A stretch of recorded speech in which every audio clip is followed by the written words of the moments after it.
Eu vou falar agora do papel do governo como uma força motriz. Mas a gente tem que entender que o governo também é um stakeholder.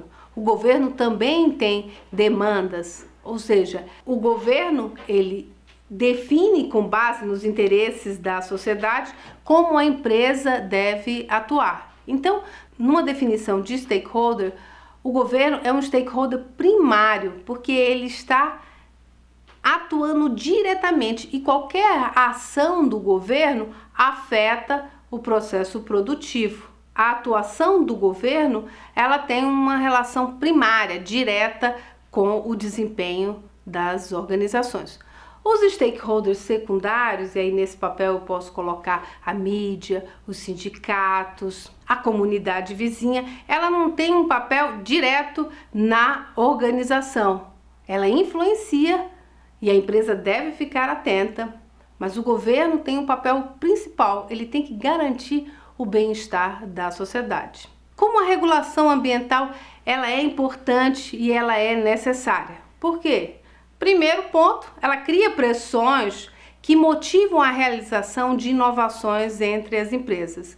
Vamos ver o exemplo do nosso efluente lançado fora dos padrões de especificação. O governo vai e define novos padrões de especificação. Se a empresa ficar focada no desenvolvimento apenas da solução para aquele problema, daquele padrão, ela não inova, ela não melhora os seus processos e aí ela não alcança vantagem. Então, a regulação ambiental ela é importante, o papel do governo é importante porque ele cria condições para a inovação. Ela está internalizando esse custo, mas ela precisa encontrar soluções ambientais, soluções no seu processo produtivo que garantam uma melhor resposta àqueles padrões. Com isso, o que acontece? Melhora a qualidade ambiental. Quando a inovação não compensa o custo total da conformidade. Como é isso? Com a inovação, a empresa pode tomar uma decisão. Não, a fiscalização é fraca, eu vou atuar de forma não conforme. Não vou atender à legislação. Mas existe um risco. Então, o que a empresa precisa fazer? Ela precisa atuar de forma a inovar, a melhorar os seus processos para reduzir esse custo da conformidade, para reduzir o risco. É extremamente importante a legislação envolvendo essa questão do risco. A empresa toma a decisão, mas o risco da não conformidade pode afetar os seus processos. Quando a empresa trabalha com foco numa regulamentação estabelecida, ela também aprende. Por quê? A sua força de trabalho, ela precisa ser educada, ela precisa ser consciente e ela também vai encontrar soluções para aqueles problemas de conformidade ambiental. Então a regulação ela atua também nesse sentido de educação ambiental. A regulação ambiental ela é importante no sentido de definir os limites, não é isso? A empresa vai modificar os seus processos para atender à legislação, porque o custo da não conformidade, o risco, ele é muito alto. Mas nesse trabalho de motivar, de estudar, podem acontecer inovações substanciais e que realmente tragam grandes vantagens competitivas, que a empresa, a partir dessas inovações, consiga se diferenciar dos seus competidores. Então, a legislação, ela define o padrão de atuação. As inovações ocorrem quando a empresa avança desse padrão mínimo legal, que é igual para todas as empresas que atuam dentro do setor.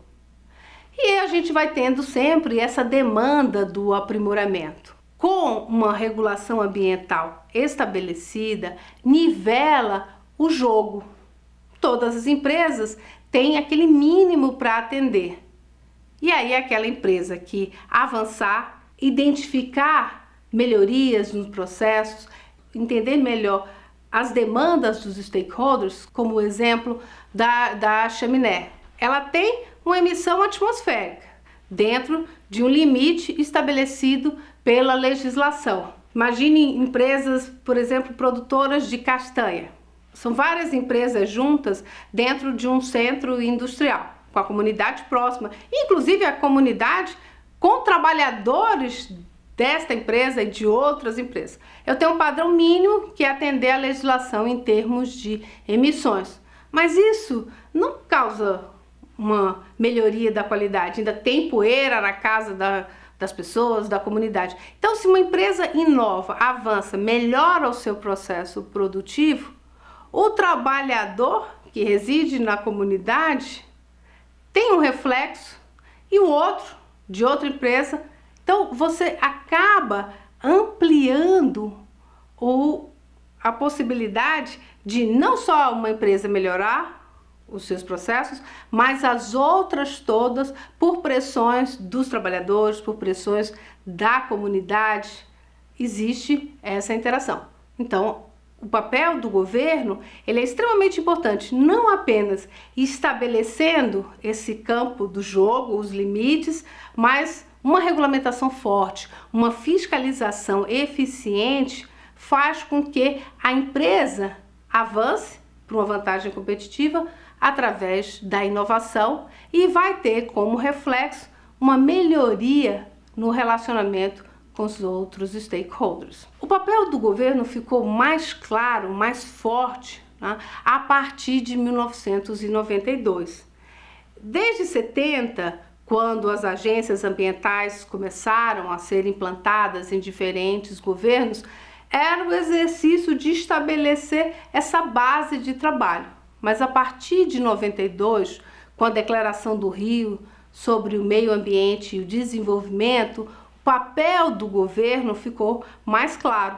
E também a questão receber indústrias poluidoras para aumentar os investimentos, reduzindo a restrição ambiental, causa um impacto de longo prazo na saúde dos trabalhadores, na saúde da comunidade, no próprio uso dos recursos naturais, que é uma vantagem de curto prazo, com impactos de longo prazo de difícil solução.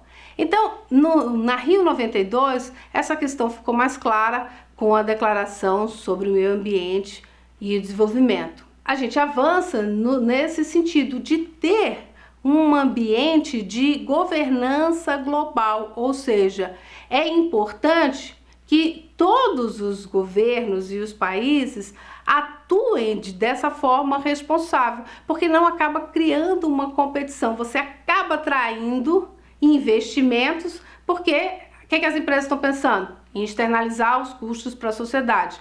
Mas o governo, no papel de promover o bem-estar da sociedade, e a sociedade aceitando esse tipo de empresas, ela vai ter um impacto a longo prazo difícil de solução.